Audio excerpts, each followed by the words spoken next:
At my son's wedding, I realized I had been invited as a guest, but treated like an inconvenience. I noticed it the moment I stepped into the ballroom, before a single word was spoken, before anyone even looked directly at me. The room was breathtaking, all crystal chandeliers and white roses arranged in perfect symmetry, tables dressed in ivory linens with gold-rimmed plates catching the soft glow of candlelight. 130 guests, maybe more, all dressed in their finest, laughter rising like music under the gentle hum of a string quartet. It should have felt like pride, like fulfillment, like the reward of raising a son who had built a life worth celebrating.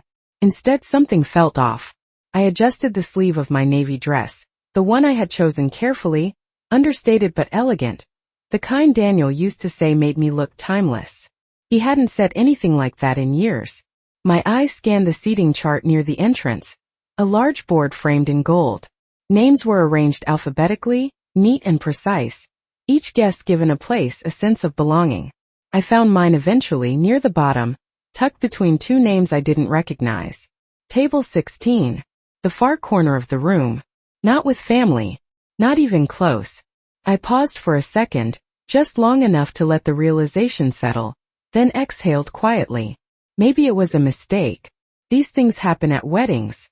I told myself that as I picked up my place card and walked toward the table, heels soft against the polished floor.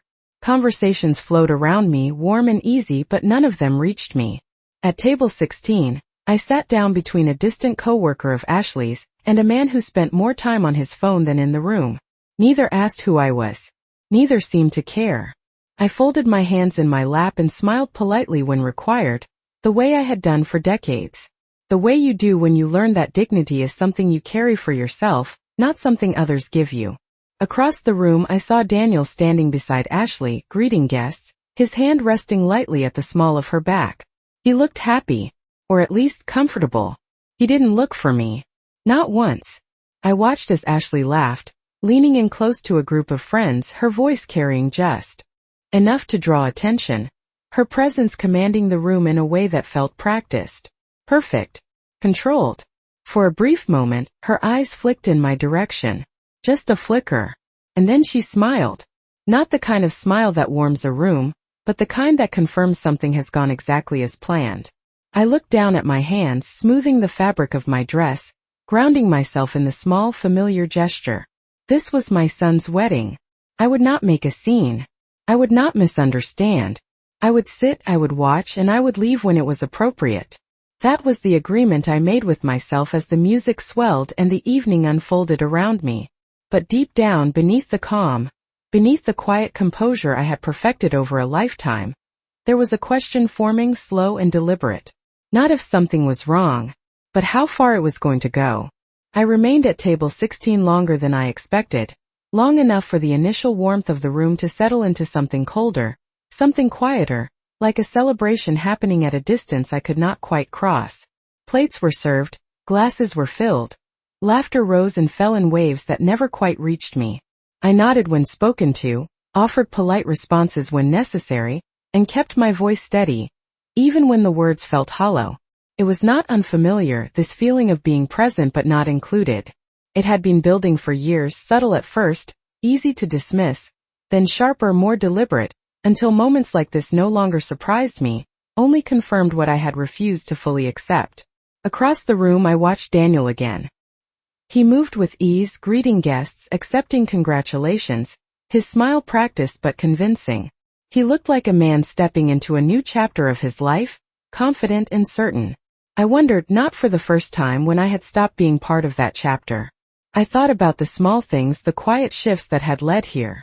Phone calls that became shorter, then less frequent. Holidays that were suddenly busy this year. Decisions made without asking, then explained afterward as if that were enough.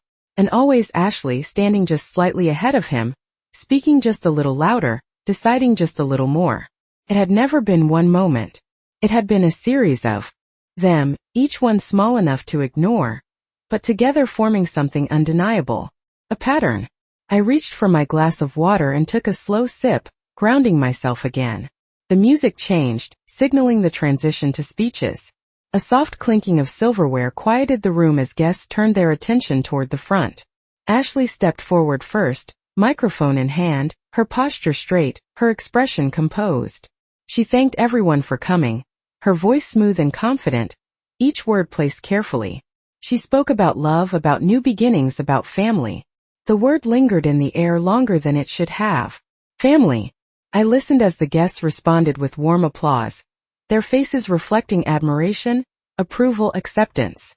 From where they sat, everything looked perfect. And perhaps that was the point. Ashley's gaze moved across the room slowly, deliberately, until it found me. This time she did not look away. She held the glance just long enough to make it intentional, just long enough for me to understand that whatever came next would not be accidental. I set my glass down carefully, aligning it with the edge of the table, my movements precise, controlled.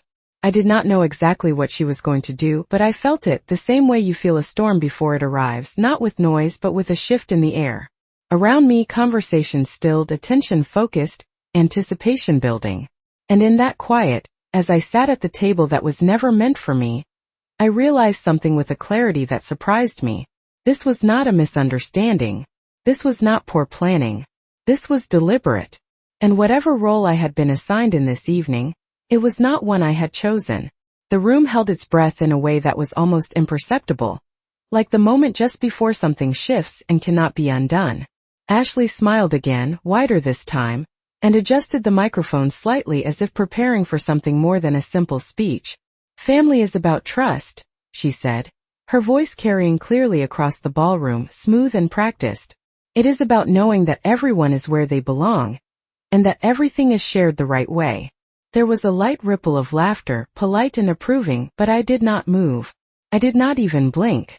I had learned over time that sometimes the most important thing you can do is remain still and let the moment reveal itself fully. Ashley turned her body just slightly, angling herself toward the center of the room, but her eyes remained fixed on me. Which is why, she continued, her tone soft but deliberate, we have decided to start our marriage with complete transparency. No secrets. No misunderstandings.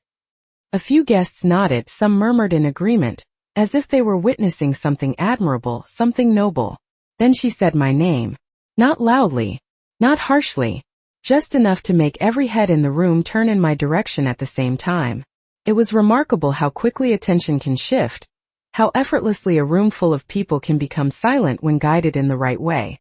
I felt the weight of 130 pairs of eyes settle over me, not with hostility, but with curiosity, with expectation.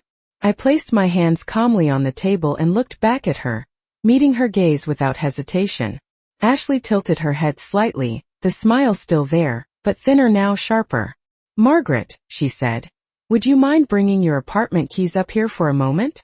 The words were simple, casual, almost polite, but there was something underneath them, something that did not belong in a request. Around me, chairs shifted quietly. Someone at my table stopped mid-sentence. The man beside me lowered his phone for the first time all evening. I did not answer immediately. I let the silence stretch just long enough to become noticeable, just long enough for the question to settle into the room and take shape. I am not sure I understand, I said finally, my voice even measured, carrying just enough to be heard without needing the microphone. Ashley's smile tightened just slightly. Oh, it is nothing complicated, she replied, her tone light, almost reassuring. Daniel and I were thinking it would be easier if we had access to the apartment now that we are married. It is only practical. You do not really need all that space anymore, and we could make much better use of it. There it was. Not hidden. Not softened.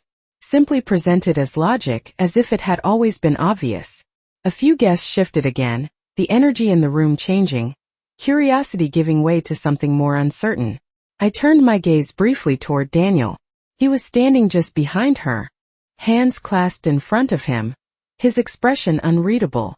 For a moment I thought he might say something, clarify, correct, step forward in the way a son once would have. But he did not. He simply stood there, silent, allowing the moment to unfold exactly as it was. I looked back at Ashley, then slowly rose from my chair, smoothing the front of my dress with steady hands. I did not feel rushed. I did not feel pressured. I felt something else entirely. Clarity. No, I said quietly. Not sharp. Not emotional. Just a single word placed exactly where it needed to be. And in that instant the room changed. The word settled into the room with a quiet weight that did not need volume to be understood. For a moment no one moved. The music had already faded, but now even the smallest sound seemed to disappear, as if the entire space had narrowed to a single point between Ashley and me. She blinked once, the smile still on her lips, but it no longer reached her eyes. "I am sorry," she said lightly, as though she had misheard, as though this were still a conversation that could be redirected. I did not raise my voice. I did not repeat myself with force. I simply stood there, my posture straight, my hands resting calmly at my sides. "No," I said again, just as evenly as before. A quiet murmur moved through the guests, subtle but unmistakable, like a shift in wind before a storm changes direction. Ashley let out a soft laugh, the kind meant to smooth over tension, to make the moment feel smaller than it was. "Margaret," she said, her tone taking on a gentle firmness, "there is no reason to make this uncomfortable. We are just talking about practicality.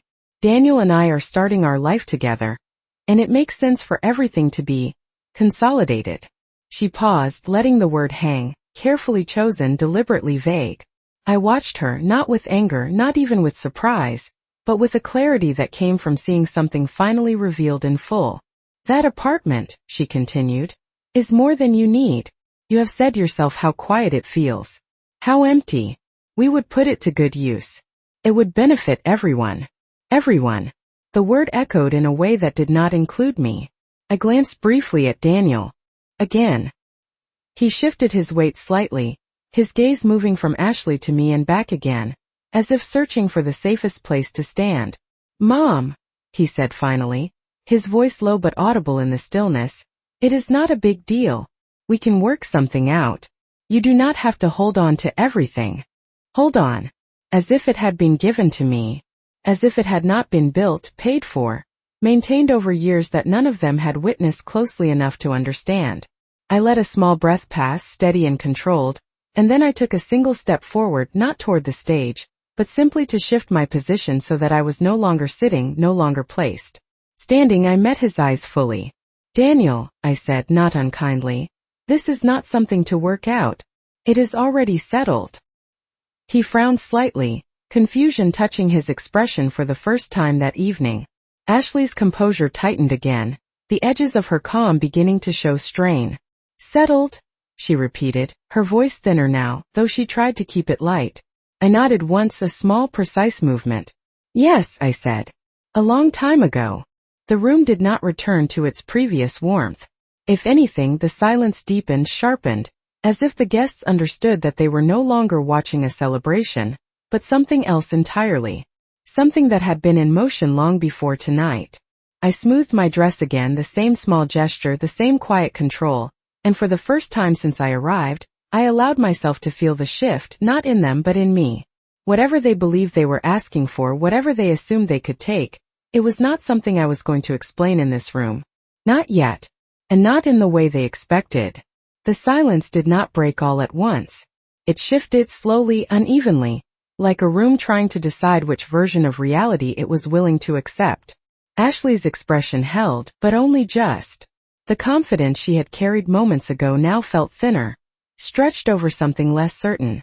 She adjusted her grip on the microphone, her fingers tightening slightly, though her voice, when she spoke again, remained carefully controlled. "I think there is some confusion," she said, offering a small, practiced smile to the guests, as if inviting them back into something lighter, something easier. "Margaret has always been very independent. Sometimes that makes these conversations a little complicated." A few polite chuckles followed, hesitant, uncertain, as though the room was waiting for permission to relax. I did not move to give it. I did not offer her an escape from what she had already set in motion. Instead, I remained where I stood, allowing her words to settle and reveal themselves for what they were. Not explanation. Not misunderstanding. Framing. Ashley turned slightly toward Daniel, her voice lowering just enough to appear private, though it carried easily in the quiet.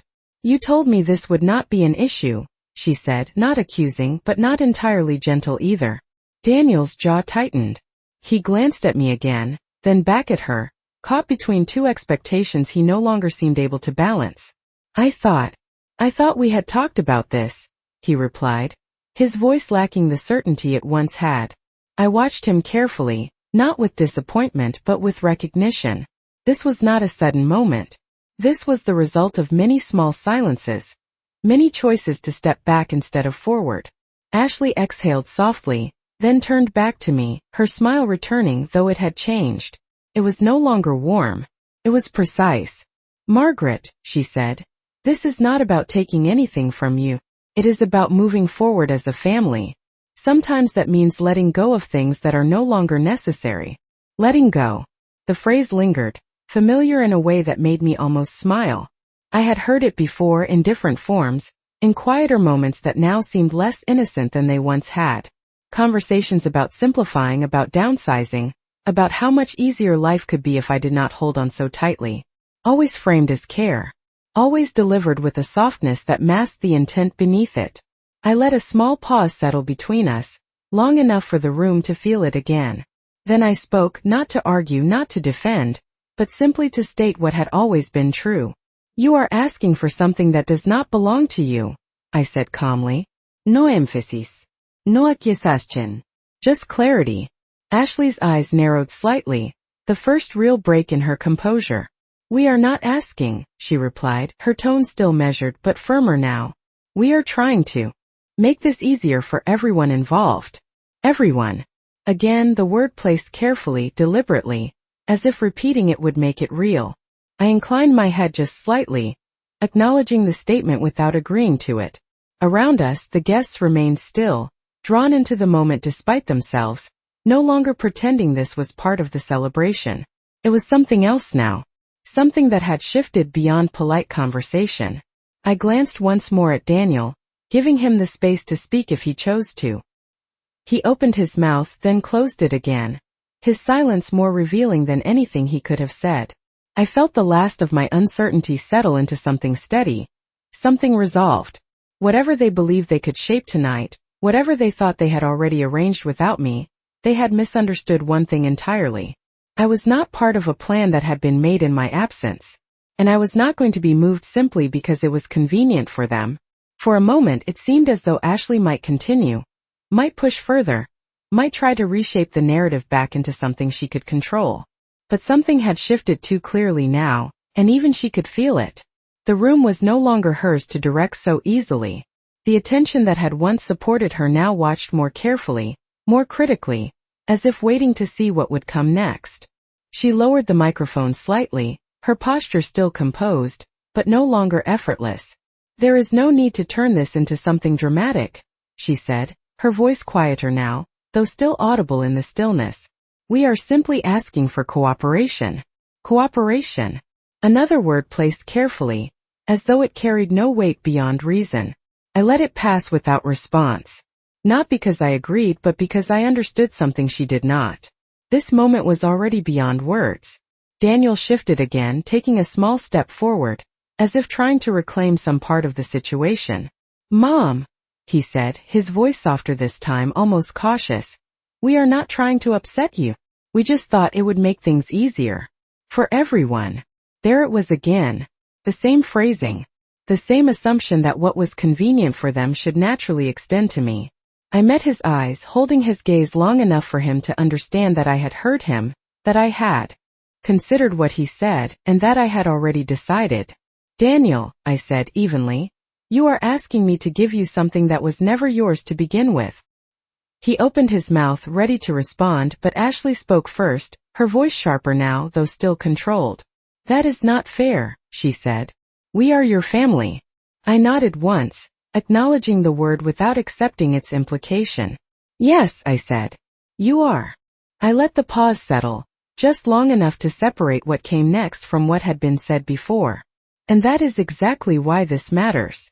Ashley's expression tightened again, the calm slipping further, replaced by something less polished. You are making this more complicated than it needs to be, she replied. This is just an apartment. Just an apartment. The simplicity of the phrase almost made me smile. I thought of the years behind it. The payments made 1 month at a time. The evenings spent alone, building a life that no one else had needed to see to benefit from.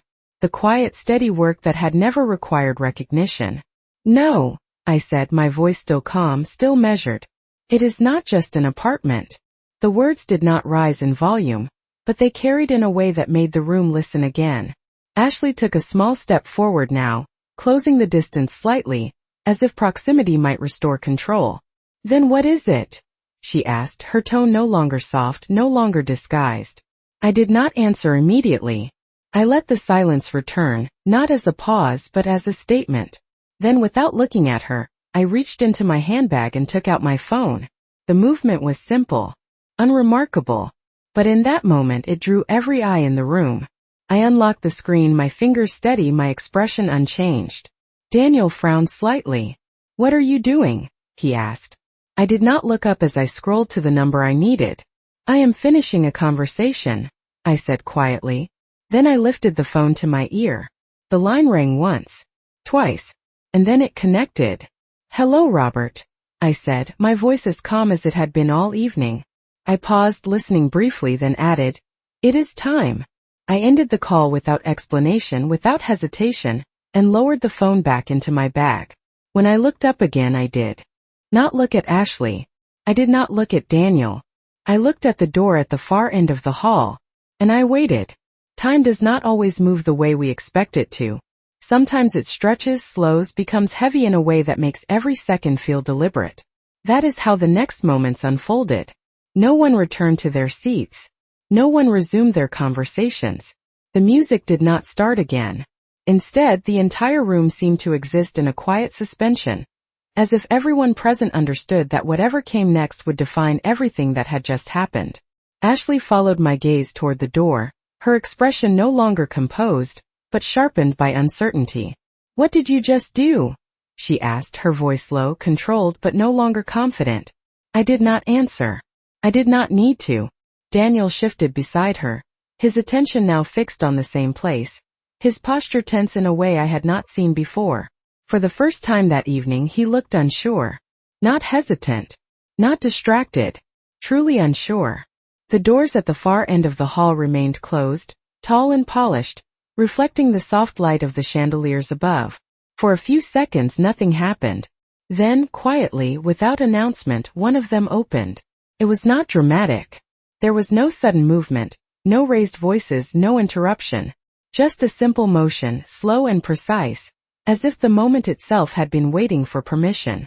A man stepped inside. He was not dressed for a celebration.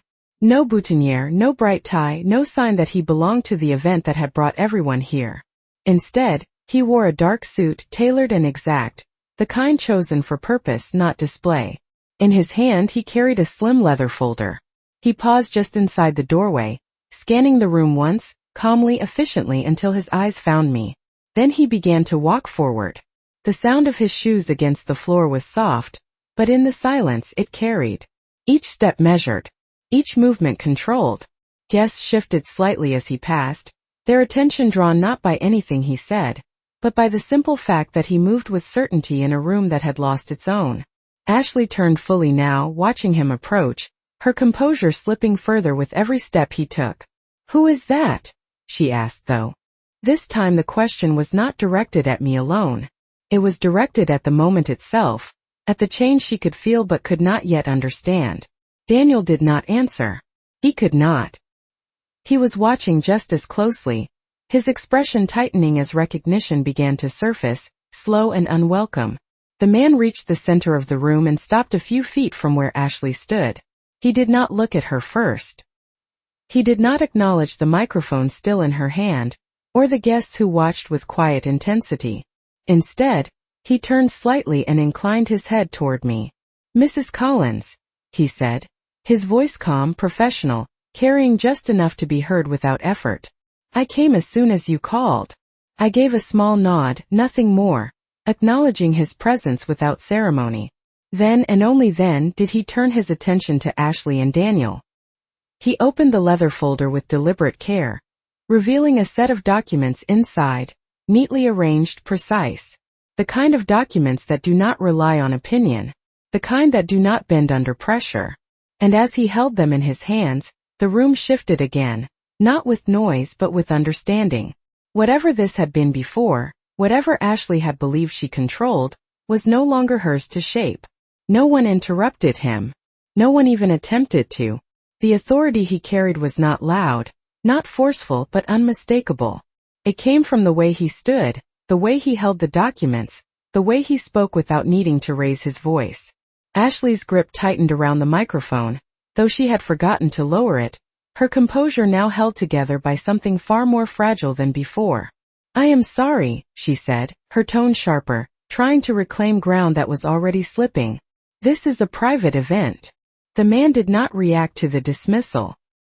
He simply looked at her, then at Daniel, his expression neutral, measured, as if he had encountered this resistance many times before. "My name is Robert Hayes," he said calmly. "I am legal counsel for Mrs. Margaret Collins." The words settled into the room with a clarity that no one could ignore. Legal counsel. Not friend. Not guest. Something else entirely. Daniel's expression changed first. Not dramatically but enough. The uncertainty deepened into something closer to concern. "What is this about?" he asked, his voice no longer steady, no longer certain of its place. Robert Hayes opened the folder fully now, turning one of the documents outward just enough for them to see the header, the official formatting, the unmistakable structure of something formal, something binding. "This concerns the ownership and legal protections surrounding the residential property currently occupied by Mrs. Collins," he said. Ashley's eyes flickered across the page, searching for something she could dismiss, something she could reduce to misunderstanding. "We already discussed this," she replied quickly, her tone tightening. "That apartment is part of the family's assets." Robert did not argue. He did not raise his voice. He simply adjusted the document slightly, his finger resting lightly near a section that had clearly been prepared for this exact moment. "The property in question was purchased solely under Mrs. Collins' name," he stated. "It has remained exclusively in her ownership since the date of acquisition. There are no co-owners, no shared claims, and no transferable rights without her direct consent." The words were precise. Final. Ashley's smile disappeared completely now. "That does not change the fact that we are her immediate family," she said, her voice pressing forward, trying to regain control through insistence. Robert inclined his head slightly, acknowledging the statement without agreeing to it. "That is correct," he said. "However, familial relationship does not grant legal entitlement." A quiet ripple moved through the guests, subtle but unmistakable, as understanding began to replace assumption. Daniel took a step closer now, his focus entirely on the document. "Then what is this?" he asked, his voice lower, more cautious. Robert turned a page, revealing another document beneath, this one marked with additional signatures, additional clauses. "This is an amended estate directive," he explained. "It outlines the conditions under which any future consideration of shared access or inheritance may occur." Ashley's breath caught slightly, though she tried to mask it. "May occur," she repeated. Robert's gaze remained steady. "Only under specific conditions," he said. "Conditions that have not been met." Silence followed. Not the uncertain silence from before, but something heavier, more grounded. Ashley's eyes moved quickly between the documents and my face, searching for something she had missed, something she had underestimated. I did not move. I did not speak. I simply stood there, allowing the truth to exist without decoration, without explanation. And for the first time that evening, it was not me being watched. It was them. No one spoke immediately after that. The silence was no longer uncertain or curious. It was heavy with realization, the kind that settles slowly but cannot be undone once it arrives. Ashley stood still, the microphone still in her hand, but forgotten now, her posture no longer composed, her expression no longer controlled. For the first time since the evening began, she did not seem to know what to say. Daniel looked at the documents again, then at me, his face shifting through something difficult to name. Not anger, not confusion, something closer to recognition, as if he was seeing a version of me he had not expected to find standing there. Robert Hayes closed the folder with the same deliberate care he had shown when opening it, the sound soft but final. He stepped back slightly, returning the space to me without needing to announce it. I did not move right away. I let the moment settle completely, allowing the room to understand what had already been made clear without needing to repeat it. Then I took a slow step forward, not toward Ashley, not toward Daniel, but simply into the space that had opened in front of me. I did not raise my voice. I did not speak with anger. I spoke the way I always had, steady, calm, without urgency. I spent years building something that did not depend on permission, I said. My eyes moved briefly to Daniel, not accusing, not pleading, just acknowledging. And I never asked for anything in return except respect. The word lingered longer than the others. No one interrupted. No one shifted. I let a small pause follow, not to create tension, but to let the truth exist fully in the room. Tonight was not about an apartment, I continued quietly. It was about whether you believed you could take something from me simply because it was convenient. Ashley inhaled slightly, as if preparing to respond, but no words came. There was nothing left to reshape, nothing left to soften. The moment had already defined itself. I inclined my head once, a small, precise gesture that held no bitterness, no need for acknowledgement. Then I turned, not abruptly, not dramatically, just with quiet certainty, and began to walk toward the exit. The sound of my steps was soft against the floor, but in the stillness it carried. No one tried to stop me. No one called after me. The doors opened as I approached, and the cooler air outside met me with a clarity that felt different from the air inside the hall. Behind me, the celebration did not resume immediately.